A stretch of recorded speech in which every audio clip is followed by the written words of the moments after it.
Hello there, ladies and gentlemen. This is Scott Manning coming to you live with the College Football Report. I want to thank all of you guys for being with me here this afternoon. I got a few games on the slate for this Saturday that we need to talk about. We're just going to go ahead and just go right into it. I'm not going to be here very long, but I just want to give you an idea of what we're looking at for this coming Saturday. Well, folks, it's here. The Red River Shootout. Number 6 Oklahoma versus number 11 Texas. This game is a biggie. Jalen Hurts of Oklahoma versus Sam Ehlinger of Texas.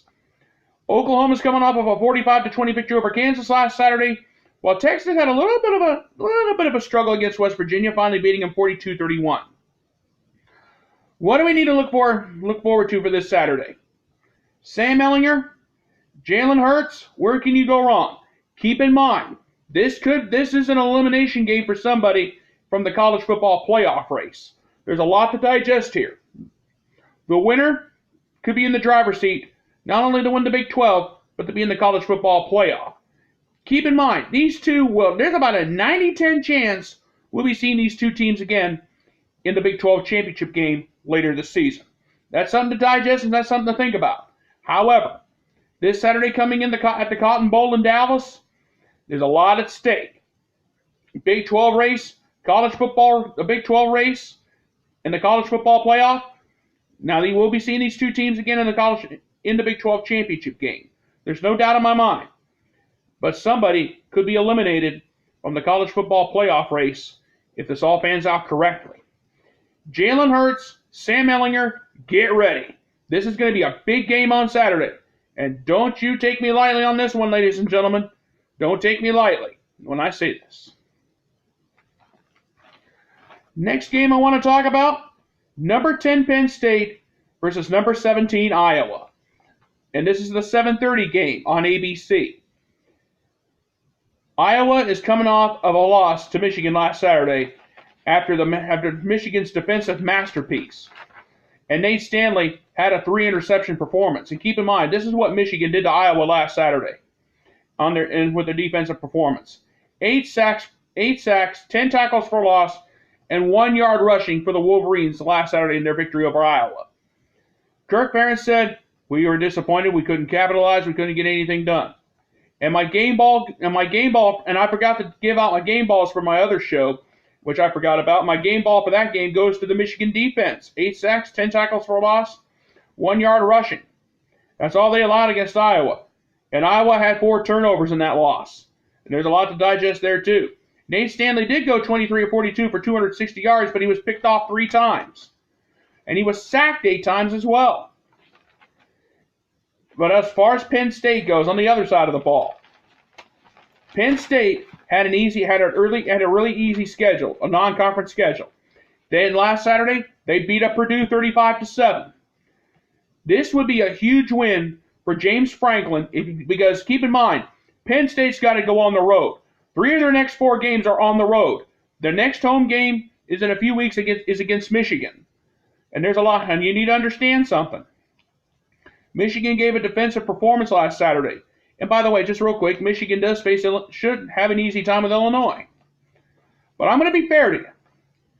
Penn State, if they can win, if they can beat Iowa on the road, they could be able to get out from under Ohio State's shadow.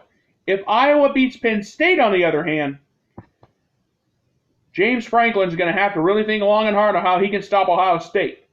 Because that's where most of the action is going to be. Because Penn State, Iowa, this is a biggie. Nobody doesn't realize how big this game is. Penn State's got a new quarterback in Sean Clifford. This season, he's put up 1,443 yards passing. He has 12 touchdowns and 2 interceptions. Nate Stanley, 1,225 yards passing, 8 touchdowns, 3 interceptions. All 3 of them were against Michigan last Saturday. So here's the deal. This could be a low-scoring game. And the game is in Iowa City at Kinnick Stadium. And that is not a fun place to play, my friends. That is not a fun place to play. That's all there is to it. I'm just going to let the phone go because there's nobody I want to talk to. But the bottom line is this. The Big Ten race is going to get very interesting. Iowa's going back to Kinnick Stadium to face Penn State. Could Iowa pull off another upset? Could they pull off the mild upset? If that does happen, they may be able to help Ohio State in the Big Ten East race. because Ohio State right now is sitting in a class of their own. So don't forget, Saturday night, 7:30 on ABC, Penn State, Iowa. That's going to be a game well worth the watching. And the next game I want to talk about here, number 7 Florida, number 5 LSU. Woo boy, that game's going to be big down in the Bayou. And this is a huge game. LSU had no trouble against Utah State last Saturday, 42-6. They just went through Utah State like there was no tomorrow. LSU quarterback Joe Burrow has already said, bring on Florida. We're ready for them. And LSU coach Ed Orgeron's already said, we know what the Florida Gators are capable of. We know how good their defense is. And you need to understand. There's a lot, and I'm going to be fair to you. If anybody thinks that Florida can beat us, they got another thing coming. Because we have a lot to play for. And there's all there is to it. Surprisingly, LSU and Florida are both undefeated. Could this be an elimination game for any talk of the SEC championship? And maybe even the college football playoff? We don't know. But don't forget, Florida has to play Georgia yet, and LSU still has to face Alabama. That's a biggie. But I'm going to say this right now. This game I love for so many reasons. Joe Burrow of LSU versus Kyle Trask of Florida. Last Saturday, Kyle Trask, he went, let's see here, he went 19-31, 234 yards, 2 touchdowns. And this came despite he sprained a ligament in his right knee in the ball game. That is unbelievable. And the LSU defense and the Florida defense really stepped up. They only allowed Auburn 269 yards total offense, the ninth fewest under Coach Gus Malzahn. They were only 2 of 14 on third down, and they had 4 turnovers, 6 3-and-outs. That is exactly what Florida is going to have to repeat this performance if they want to beat LSU this coming Saturday night. Florida coach Dan Mullen's already said, I've got a defense that can get the job done. And the only thing is, if we got to beat them in their building. We got to go into the Bayou, and that's not going to be fun. You know, I've been thinking about this all week. All my Ohio State friends were saying, oh, there's no shortage. We're not going to be able to watch Ohio State.